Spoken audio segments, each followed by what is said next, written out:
Hey guys, welcome to our Parcham IAS. आज मैं आपके लिए लेकर आई हूँ NCERT class 7th science chapter first. जो हमारा फर्स्ट चैप्टर है वो क्या है? पादपों में पोषण। आज हम जानेंगे कि पादपों में पोषण कैसे होता है। तो सबसे पहले हमने देखा था, जो हमारी कक्षा छठी थी, हमने उसमें सभी जीवों के लिए भोजन आवश्यक होता है, हमने इस बारे में जाना था। तो हम देखते हैं कि आप यहाँ भी पढ़ चुके हैं कि जैसे कि कार्बोहाइड्रेट, प्रोटीन, वसा, विटामिन एवं खनिज भोजन के घटक है। भोजन के ये घटक क्या होते हैं? हमारे शरीर के लिए बहुत ही आवश्यक होते हैं तथा इन्हें हम क्या कहते हैं? पोषक कहते हैं। सभी जीवों को भोजन की आवश्यकता होती है। पादप पौधे अपना भोजन स्वयं बना सकते हैं, परंतु मानव सहित कोई भी प्राणी अपना भोजन स्वयं नहीं बना सकते। वे पादपों अथवा पादपों का आहार ग्रहण करने वाले जंतुओं से अपना भोजन प्राप्त करते हैं। अतः मानव तथा अन्य प्राणी प्रत्यक्ष अप्रत्यक्ष रूप से पादपों पर निर्भर होते हैं। जैसे कि हम देखते हैं, हम अधिकतर क्या होते हैं? हम पादपों पर निर्भर होते हैं। पादपों से हमें क्या मिलता है? फल फूल, यहाँ तक कि उनकी पत्तियाँ भी हम खाने के लिए उपयोग में लेते हैं। अब हम देखते हैं पादपों में पोषण विधि कैसी होती है। केवल पादप ही ऐसे जीव हैं जो जल, कार्बन डाइऑक्साइड एवं खनिज की सहायता से अपना भोजन बना सकते हैं। ये सभी पदार्थ उनके परिवेश में उपलब्ध होते हैं। पोषक पदार्थ सजीवों की शारीरिक संरचना, वृद्धि तथा क्षतिग्रस्त भागों के रखरखाव के लिए समर्थ बनाते हैं तथा विभिन्न जैव प्रक्रमों के लिए आवश्यक ऊर्जा भी प्रदान करते हैं। सजीवों द्वारा भोजन ग्रहण करने एवं इसके उपयोग की विधि को पोषण कहते हैं। पोषण की वह विधि जिसमें जीव अपना भोजन स्वयं संश्लेषित करते हैं, वह क्या कहलाती है? स्वपोषण कहलाती है। अतः ऐसे पादपों को क्या कहते हैं? हम स्वपोषी कहते हैं। जंतु एवं अधिकतर अन्य जीव पादपों द्वारा संश्लेषित भोजन ग्रहण करते हैं और उन्हें हम क्या कहते हैं? विषमपोषी कहते हैं। अब हम देखते हैं, हम पूछ सकते हैं कि पादपों की खाद्य फैक्ट्रियां कहाँ स्थित हैं? क्या भोजन पादप के सभी भागों में निर्मित होता है अथवा केवल कुछ विशेष भागों में? पादप अपने परिवेश से कच्ची सामग्री किस प्रकार प्राप्त करते हैं? खाद्य फैक्ट्रियों तक उनका स्थानांतरण किस प्रकार होता है? अब हम इसके बारे में जानेंगे। सबसे पहले हम देखते हैं प्रकाश संश्लेषण पादपों में खाद्य संश्लेषण का प्रक्रम। हम देखेंगे पत्तियों पादप की खाद्य फैक्ट्रियाँ हैं। पादपों में खाद्य पदार्थों का संश्लेषण उनकी पत्तियों में होता है, अतः सभी कच्चे पदार्थ उन तक पहुँचने चाहिए। मृदा में उपस्थित जल एवं खनिज जड़ मूल द्वारा अवशोषित किए जाते हैं तथा तने के माध्यम से पत्तियों तक पहुँच जाते हैं। पत्ती की सतह पर उपस्थित सूक्ष्म रंध्रों द्वारा वायु में उपस्थित कार्बन डाइऑक्साइड प्रवेश करती है। यह रंध्र द्वार कोशिकाओं द्वारा घिरे होते हैं। ऐसे छिद्रों को हम क्या कहते हैं? रंध्र कहते हैं। जल एवं खनिज वाहिकाओं द्वारा पत्तियों तक पहुंचाए जाते हैं। ये वाहिकाएं नली के समान होती है तथा जड़, तना, शाखाओं एवं पत्तियों तक फैली होती है। पोषकों को पत्तियों तक पहुंचाने के लिए ये वाहिकाएं एक सतत मार्ग बनाती है। पादपों में पदार्थ के परिवहन के विशेष क्या होते हैं विषय में जो हमारा हम अध्याय 11 में पढ़ेंगे। अब हम यहाँ पर देखते हैं पत्तियों में एक हरा वर्णक होता है जिसे हम क्या कहते हैं? क्लोरोफिल कहते हैं। क्लोरोफिल क्या होता है? सूर्य के प्रकाश, सौर प्रकाश की ऊर्जा का संग्रहण करने में पत्ती की सहायता करता है। इस ऊर्जा का उपयोग जल एवं कार्बन डाइऑक्साइड से खाद्य संश्लेषण होता है, क्योंकि खाद्य संश्लेषण सूर्य के प्रकाश की उपस्थिति में होता है, इसलिए इसे प्रकाश संश्लेषण भी कहते हैं। अतः हमने देखा है कि क्लोरोफिल सूर्य का प्रकाश, कार्बन डाइऑक्साइड एवं जल प्रकाश संश्लेषण के लिए आवश्यक है। इस पृथ्वी पर यह एक अद्वितीय प्रक्रम है। पत्तियों द्वारा सौर ऊर्जा संग्रहित की जाती है तथा पादप में खाद्य के रूप में संचित हो जाती है। अतः सभी जीवों के लिए सूर्य का चरम स्रोत है। क्या आप कल्पना कर सकते हैं कि प्रकाश संश्लेषण नहीं होगा तो क्या होगा? जैसे कि हम देखते हैं, अगर प्रकाश संश्लेषण न होगा तो क्या होगा? प्रकाश संश्लेषण न होने की स्थिति में पादपों का अस्तित्व नहीं होगा। सभी जीवों का अस्तित्व प्रत्यक्ष अथवा अप्रत्यक्ष रूप से पादपों द्वारा निर्मित भोजन पर निर्भर करता है। इसके अतिरिक्त सभी जीवों के लिए परमावश्यक ऑक्सीजन भी प्रकाश संश्लेषण के दौरान निर्मित होती है। प्रकाश संश्लेषण की अनुपस्थिति में पृथ्वी पर जीवन की कल्पना असंभव है। अगर प्रकाश संश्लेषण न होगा तो हमारा जीवन क्या हो जाएगा? असंभव हो जाएगा। प्रकाश संश्लेषण के दौरान पत्ती की क्लोरोफिल युक्त कोशिकाएं सूर्य के प्रकाश की उपस्थिति में कार्बन डाइऑक्साइड एवं जल से कार्बोहाइड्रेट का संश्लेषण करती है। इस प्रक्रम को हम क्या कहते हैं? समीकरण द्वारा दर्शा सकते हैं। जैसे कि हमको यहाँ पर दिखाया गया है कार्बन डाइऑक्साइड प्लस जल, और उससे क्या हमारा सूर्य का प्रकाश यानी क्लोरोफिल की उपस्थिति में क्या बनता है, कार्बोहाइड्रेट प्लस ऑक्सीजन। इस प्रक्रम में ऑक्सीजन निर्मुक्त होती है और कार्बोहाइड्रेट अंततः मंड स्टार्च में परिवर्तित होती है। जो हमारी कार्बोहाइड्रेट होती है वो क्या होती है, स्टार्च में परिवर्तित होती है। अब हम यहाँ देखते हैं कोशिकाएं। आपने देखा है कि इमारतें ईंटों से बनी होती है। इस प्रकार सजीवों का शरीर सूक्ष्म इकाइयों से बना होता है, जिसे हम क्या कहते हैं, कोशिकाएं कहते हैं। कोशिकाओं को सूक्ष्मदर्शी द्वारा देखा जा सकता है। कुछ जीव मात्र एक कोशिका के बने होते हैं। कोशिका एक पतली बाह्य संरचनाओं से घिरी होती है, जिसे कोशिका झिल्ली कहते हैं। इसमें केंद्र में स्थित एक सुस्पष्ट संरचना भी होती है, जो केंद्रक कहलाती है। केंद्रक चारों ओर से जेली के समान एक पदार्थ से घिरा होता है, जिसे कोशिका द्रव्य कहते हैं। जैसे हमको दिखाई दे रहा है कि हमारा केंद्रक है, यहाँ पर ये कोशिका द्रव्य और ये क्या है, कोशिकी झिल्ली है। ये हमारा कोशिका का एक आरेख है। अब हम देखते हैं यहाँ पर हमको ये क्या दिखाई दे रहा है, यहाँ पर पत्ती जो है, हमारी पत्ती में हमको क्या दिखाई दे रहा है, रंध्र द्वार दिखाई दे रहा है। ये हमारा यहाँ पर द्वार कोशिका है और ये हमारा रंध्र है और ये हमारी यहाँ पर क्या है, अब हम देखते हैं पत्तियों में क्लोरोफिल। जैसे कि हमारे जो पत्ती की कांट है, यहाँ पर क्या होता है, द्वार कोशिका होती है, क्लोरोफिल होता है और ये रंध्र होता है। क्लोरोफिल युक्त कोशिकाएं दर्शाती हुई पत्ती का काट चित्र। अब हम यहाँ पर देखते हैं पत्ती में स्टार्च की उपस्थिति में प्रकाश संश्लेषण प्रक्रम का संपन्न होना दर्शाता है। स्टार्च भी एक प्रकार का कार्बोहाइड्रेट है। क्या है, स्टार्च भी एक प्रकार का कार्बोहाइड्रेट है। अब हम यहाँ पर देखते हैं प्रकाश संश्लेषण दर्शाने के लिए एक चित्र दे रखा है हमको। ये पत्तियों में क्लोरोफिल है हमारा और यहाँ से हमको क्या मिल रहा है, सूर्य का प्रकाश मिल रहा है और फिर इससे हमको क्या मिल रहा है, कार्बन डाइऑक्साइड और यहाँ से फिर हमको ऑक्सीजन प्राप्त हो रहा है। और ये यहाँ पर क्या है, हमारा जो जड़ों से क्या है, खनिज एवं लवण जाते हैं हमारे यहाँ से। अब हम देखते हैं कि पत्तियों के अतिरिक्त पादपों के दूसरे हरे भागों जैसे कि हरे तने एवं हरी शाखाओं में भी प्रकाश संश्लेषण होता है। मरुस्थलीय पादपों में वाष्पोत्सर्जन द्वारा जल जो है क्षय हो और कम करने के लिए पत्तियां शल्क अथवा शूल रूपी हो जाती है। इन पादपों के तने हरे होते हैं जो प्रकाश संश्लेषण का कार्य करते हैं। अब हम देखते हैं क्रियाकलाप 1.1। एक ही प्रकार के पादपों के 2 गमले लीजिए। एक को अंधकार अथवा काले बॉक्स में 72 घंटे के लिए रखिए तथा दूसरे को सूर्य के प्रकाश में रखिए। दोनों पादपों की पत्तियों में आयोडीन परीक्षण उसी प्रकार कीजिए जैसा आपने कक्षा 6 में किया था। अपने अवलोकन को नोट कीजिए। अब उस गमले को जिसे अंधकार में रखा था 3 से 4 दिनों के लिए सूर्य के प्रकाश में रख दीजिए और तथा पुनः इसकी पत्तियों पर आयोडीन परीक्षण कीजिए।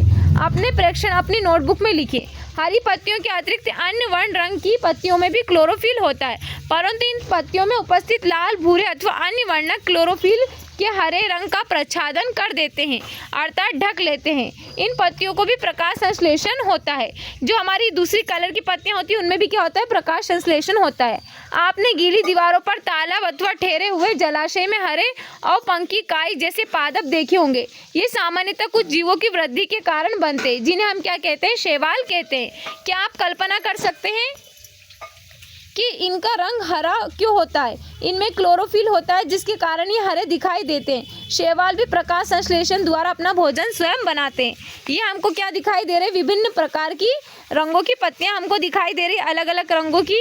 अब हम देखते हैं पादपों में कार्बोहाइड्रेट के अतिरिक्त अन्य खाद्यों का संश्लेषण होता है। अभी आपने पढ़ा है कि प्रकाश संश्लेषण प्रक्रम द्वारा पादप पौधे कार्बोहाइड्रेट का संश्लेषण करते हैं। कार्बोहाइड्रेट कार्बन हाइड्रोजन और एक ऑक्सीजन से बनते हैं। इनका उपयोग खाद्य के अन्य घटकों के संश्लेषण में होता है, परंतु प्रोटीन नाइट्रोजनी पदार्थ है जिनमें कार्बन, ऑक्सीजन एवं हाइड्रोजन के अतिरिक्त नाइट्रोजन भी होती है। पादपों को नाइट्रोजन से कहाँ से प्राप्त होती है? अब हम देखते हैं कि पादप जो होते हैं उनको नाइट्रोजन कहाँ से प्राप्त होती है। याद कीजिए कि वायु में नाइट्रोजन गैसीय अवस्था में प्रचुर मात्रा में पाई जाती है, परंतु पादप इसका अवशोषण इसी रूप में नहीं कर सकते हैं। मिट्टी में कुछ विशेष जीवाणु होते हैं जो गैसीय नाइट्रोजन को उपयोगी यौगिकों में परिवर्तित कर मृदा में निर्मुक्त करते हैं। यह विलेय पदार्थ पादपों द्वारा जल के साथ अवशोषित कर लिए जाते हैं। संभवतः आपने देखा होगा कि किसान अपने खेतों में उर्वरक तथा खाद डालते हैं जिनमें नाइट्रोजनी पदार्थों की प्रचुरता होती है। इस प्रकार अन्य संगठकों के साथ पादपों की नाइट्रोजन की क्या होती है, यहाँ पर मांग की आपूर्ति हो जाती है। इसके पश्चात पादप खाद्य के अन्य संगठकों जैसे कि प्रोटीन एवं वसा का संश्लेषण करते हैं। अब हम देखते हैं पादपों में पोषण की अन्य विधियां। अब पादपों में पोषण की अन्य विधियां भी होती हैं। कुछ पादप पौधे ऐसे भी होते हैं जिनमें क्लोरोफिल नहीं पाया जाता है। वे अपना भोजन संश्लेषित नहीं कर सकते। वे कैसे जीवित रहते होंगे तथा वे पोषक किस प्रकार प्राप्त करते हैं। मनुष्य एवं अन्य प्राणी की तरह ये पादप भी अपने पोषण के लिए अन्य पादपों द्वारा निर्मित खाद्य पदार्थ पर निर्भर रहते हैं, जो निर्भर रहते हैं दूसरों पर। तो उनको क्या कहते हैं, हम विषम पोषी प्रणाली का उपयोग करते हैं। अब हम यहाँ पर चित्र को ध्यान से देखेंगे। क्या आपको एक वृक्ष के तने एवं शाखाओं से लिपटी रस्सी नुमा पीले रंग की संरचनाएं दिखाई देती है? ये अमर बेल का पादप है। इसमें क्लोरोफिल नहीं होता। ये अपना भोजन उस पादप से प्राप्त करते हैं जिस पर ये आरोहित होते हैं। जिस पर ये आरोहित होते हैं वह क्या कहलाता है, पादप परपोषी कहलाता है। क्योंकि अमर बेल जैसे पादप परपोषी को अमूल्य पोषकों से वंचित करते हैं, इन्हें परजीवी कहते हैं। क्या आप एवं अन्य जंतु, अब हम देखते हैं हम एवं अन्य जंतु। ये हमको क्या दिखाई दे रहा है, परपोषी पादप अमर बेल, ये क्या होते हैं, एक दूसरे पर निर्भर होते हैं। पादपों पर परजीवी हैं। आपको इस प्रकार विचार करना चाहिए कि अपने अध्यापक से इस विषय पर चर्चा कीजिए। अब हम देखते हैं कि आपने ऐसे पादपों को देखा है तथा उनके विषय में सुना है जो जंतुओं का भक्षण करते हैं। कुछ ऐसे पादप भी जो कीटों को पकड़ते हैं तथा उन्हें पचा जाते हैं। क्या ये विस्मयकारी नहीं होते? ऐसे पौधे हरे या अन्य किसी रंग के हो सकते हैं। पादप को देखिए, इसकी घड़े घट के समान दिखाई देने वाली संरचना वास्तव में उसकी पत्ती का रूपांतरित भाग है। पत्ते का शीर्ष भाग घड़े का ढक्कन बनाता है। घड़े के अंदर अनेक रोम होते हैं जो नीचे की ओर ढलके रहते हैं, अर्थात अधोमुखी होते हैं। ये हमको यहाँ पर क्या दिखाई दे रहा है, हमको यहाँ पर दिखाई दे रहा है घट पर्णी पीचर में घड़े एवं ढक्कन जैसी संरचनाएं होती है। यह हमको दिखाई दे रही है कैसी है, ढक्कन जैसी संरचनाएं दिखाई दे रही है, घट में रूपांतरित पत्ती दिखाई दे रही है। अब हम यहाँ देखते हैं जब कोई कीट घड़े में प्रवेश करता है तो यह उसके रोमों में बीच में फंस जाता है। घड़े में उपस्थित पाचक रस द्वारा कीटों का पाचन हो जाता है। कीटों का भक्षण करने वाले ऐसे पादप क्या कहलाते हैं, कीटभक्षी कहलाते हैं। जो क्या करते हैं, कीटों को खाते हैं, वो क्या कहलाते हैं, कीटभक्षी कहलाते हैं। क्या यह संभव है कि इस प्रकार के पादपों को मृदा से वे सभी पोषक नहीं मिल पाते हैं जिनकी उन्हें आवश्यकता होती है? अब हम देखते हैं मृतजीवी। मृतजीवी किसे कहते हैं? आपने बाजार में छत्रक मशरूम बिकते देखे होंगे। वर्षा के दिनों में वृक्षों की सड़ी गली टूटी टहनियाँ अथवा तनों या छाल पर छाते के समय सामान्य संरचनाओं के गुच्छे भी आपने देखे होंगे। आइए देखते हैं कि जीवन यापन हेतु इन्हें किस प्रकार पोषकों की आवश्यकता होती है और वे कहाँ से प्राप्त होते हैं। अब हम देखते हैं कि वह हमें कहाँ से प्राप्त होते हैं। ये हमको क्या दिखाई दे रहा है, छत्रक के पैकेट सड़ी गली वस्तु पर उगा छत्रक। ये हमको छत्रक दिखाई दे रहा है हमारा। अब हम देखते हैं क्रियाकलाप 1.2 करके। ब्रेड या डबल रोटी का एक टुकड़ा लेकर इसके जल में भिगो ले। इसको क्या करेंगे, हम जल में भिगोएंगे। सबसे पहले किसी नम एवं उष्ण स्थान पर 2-3 दिन के लिए रख दीजिए अथवा उस समय तक रखा रहने दीजिए जब तक कि उस पर रोए जैसी संरचनाएं ना दिखाई देने लगे। ये संरचनाएं सफ़ेद, हरे, भूरे अथवा किसी अन्य रंग के धब्बों के रूप में हो सकती है। किसी आवर्धक लेंस अथवा सूक्ष्मदर्शी की सहायता से इनका अवलोकन कर सकते हैं। हम इसको अपने नोटबुक में इसको नोट कर लेंगे। बहुत संभव है कि आपको रुई के धागों के समान संरचनाएं दिखाई पड़ेगी। यह जीव कवक या फंजाई कहलाते हैं। इनकी पोषण प्रणाली अथवा पोषण विधि विभिन्न प्रकार की होती है। ये मृत एवं विघटनकारी सड़ने वाली वस्तुओं जैव पदार्थों की सतह पर कुछ पाचक रसों का स्त्राव करते हैं जिससे ये विलयन रूप में परिवर्तित हो जाते हैं। तत्पश्चात वे इस विलयन का भोजन के रूप में अवशोषण करते हैं। इस प्रकार की पोषण प्रणाली को जिससे जीव किसी मृत एवं विघटित जैविक पदार्थों से पोषक तत्व प्राप्त करते हैं उनको क्या कहते हैं, हम मृतजीवी पोषण कहलाती है। मृतजीवी पोषण प्रणाली का उपयोग करने वाले पौधे मृतजीवी कहलाते हैं। कवक या फंजाई आचार, चमड़े, कपड़े एवं अन्य पदार्थों पर उगते हैं। ये उन स्थानों पर भी उगते हैं जो नम एवं उष्ण हो। कवकों की वृद्धि के लिए वर्षा ऋतु सबसे अच्छी परिस्थितियों प्रदान करती है। इसी कारण वर्षा ऋतु के दौरान अनेक वस्तुओं को कवकों की वृद्धि के कारण नष्ट अथवा अनुपयोगी हो जाती है। अपने अभिभावकों से कवक द्वारा होने वाले नुकसान पर चर्चा कीजिए कि कवकों से क्या क्या नुकसान होते हैं। हम देखते हैं सामान्यतः कवकों के बीजाणु वायु में उपस्थित होते हैं जब वे किसी ऐसे जीव पदार्थ अथवा उत्पाद पर बैठते हैं जो नम एवं उष्ण होते हैं तो वे अंकुरित होकर नए कवक को जन्म देते हैं। क्या अब आप बता सकते हैं कि हम अपनी वस्तुओं को कवक द्वारा खराब होने से किस प्रकार बचा सकते हैं। ये हमको क्या दिखाई दे रहा है, ब्रेड पर उगती कवक, ये कवक दिखाई दे रही है एक तरीके से। अब हम यहाँ पर देखते हैं कुछ जीव एक दूसरे के साथ रहते हैं तथा अपना आवास एवं पोषण तत्व एक दूसरे के साथ बांटते हैं। उनको क्या कहते हैं हम, सहजीवी संबंध कहलाता है। उदाहरण के लिए कुछ कवक वृक्षों की जड़ों में रहते हैं। वृक्ष कवक को पोषण प्रदान करते हैं, बदले में उन्हें जल एवं पोषकों के अवशोषण में सहायता मिलती है। वृक्ष के लिए इस संबंध का विशेष महत्व है। हम देखते हैं लाइकेन कहे जाने वाले कुछ जीवों में दो भागीदार होते हैं। इनमें से एक शैवाल होता है तथा दूसरा कवक होता है। शैवाल में क्लोरोफिल उपस्थित होता है जबकि कवक में क्लोरोफिल नहीं होता है। कवक शैवाल को रहने का स्थान, आवास, जल एवं पोषक तत्व उपलब्ध कराता है तथा बदले में शैवाल क्या करता है, प्रकाश संश्लेषण द्वारा संश्लेषित खाद्य कवक को देता है। अब हम देखते हैं मृदा में पोषणों को पूर्ति किस प्रकार होती है। जो मृदा होती है उसमें पोषकों की जो पुनः पूर्ति किस प्रकार होती है।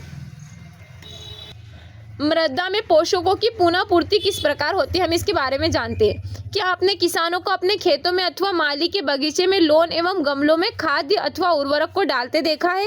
क्या आप जानते हैं वे इन्हें मृदा में क्यों मिलाते।